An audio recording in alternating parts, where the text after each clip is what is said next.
What's up, KastKing family? I am at a kind of a weird place with our weather and our water conditions around here. We've had a big drought, so our water levels are considerably lower than what we usually get this time of the year.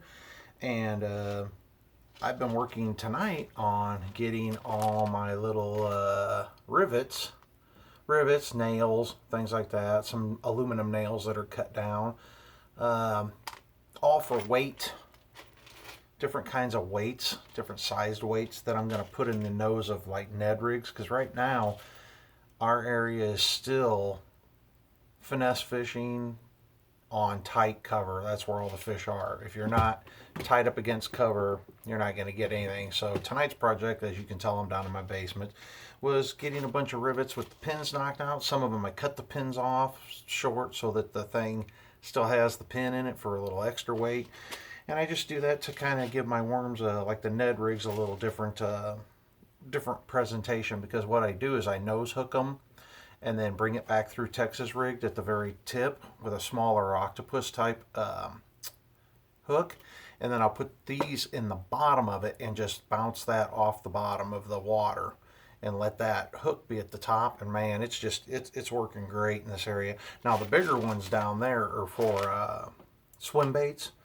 They're for letting me run a swim bait through the nose. I run the wire through the nose through one of those bigger ones and actually tie it to a treble hook with one of the trebles hooked inside of the belly of the swim bait, and then two of the hooks are exposed. So, but they're still close to the body, so they'll catch the fish. They do a good job of biting, but yet they're not 100% snag proof, but it is pretty snag proof doing that. So that's a cool little trick I do a lot. But I got to thinking about fall too, and winter getting here, and wondered what everybody did for hobbies for the winter time. Well, I'm getting pretty close. That's all my old baits. Me and my co-anglers' old baits. We collect them, and then I bring them down and I cut them up. And I've never done my own pouring yet. And I even made out of wood some different. I got a frog one there, a twisty tail, and a flat worm. I got another dual twisty tail and another worm. And this is going to be my first year melting these things down. All that old plastic, I'm going to melt down and see what color it makes. It's just going to be the Kevin special this year, because really, I mean, you can get dyes and stuff and add to it, so I can actually color this stuff up if I wanted to. But as a test run to see what it's like to kind of make my own baits, that's going to be my winter fun thing to do. Because where we're at here in the Midwest, in central Illinois, we really don't get water temperatures that actually freeze the waters over enough for us to be able to really do any serious ice fishing. And I'm not really much of a cold weather person.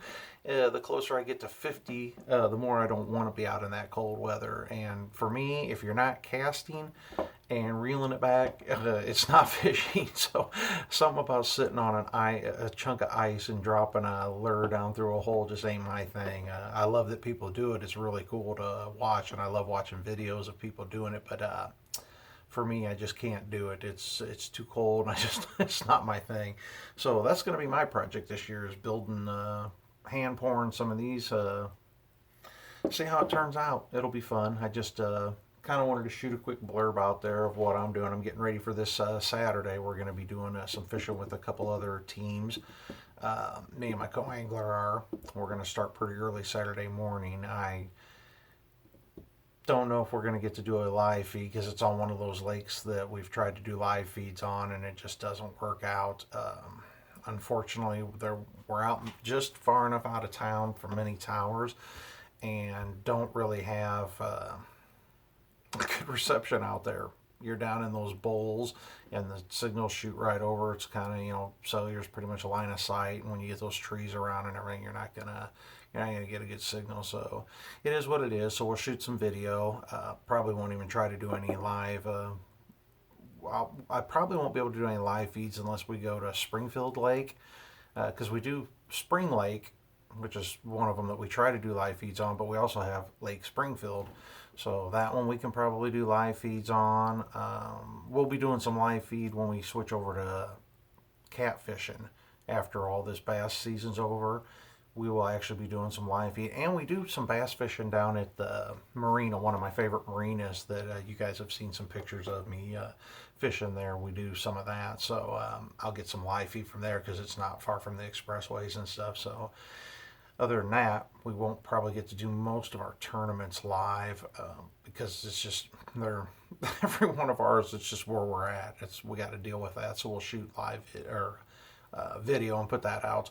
But I'm just curious as to what everybody does during the winter. I mean, I hunt and stuff too, but just for fishing, what do you guys do? I'm gonna shoot my first hand at pouring these baits and see how that turns out. So I'm just curious to what you guys all do in the wintertime.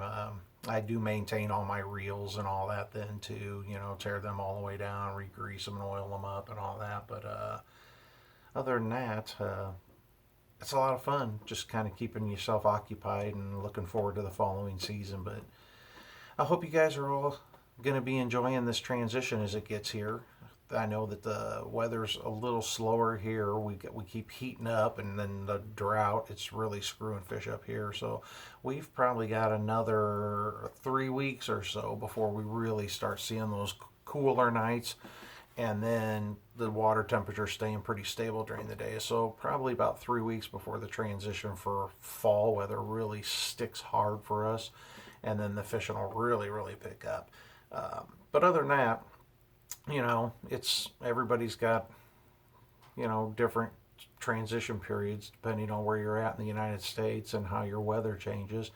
And then I won't be down in Florida anymore this year, but after the first of the year, probably somewhere around March, I'll be down in Florida again. So I will be doing some fishing in shorts. That's always nice to get to go down there when it's icy and cold here. So. But other than that, guys, I hope you guys keep tight lines, and I hope you guys are doing great, and I hope this weekend's a great one for you, that the weather stays fair and you guys all can get out there and do some fishing.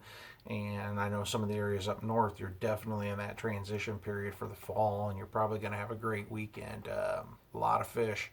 A lot of fish can be had this time of the year, so I wish you guys all the best luck out there, and let me know, guys. Let me know what you guys do during the winter to occupy your minds when you can't be out fishing.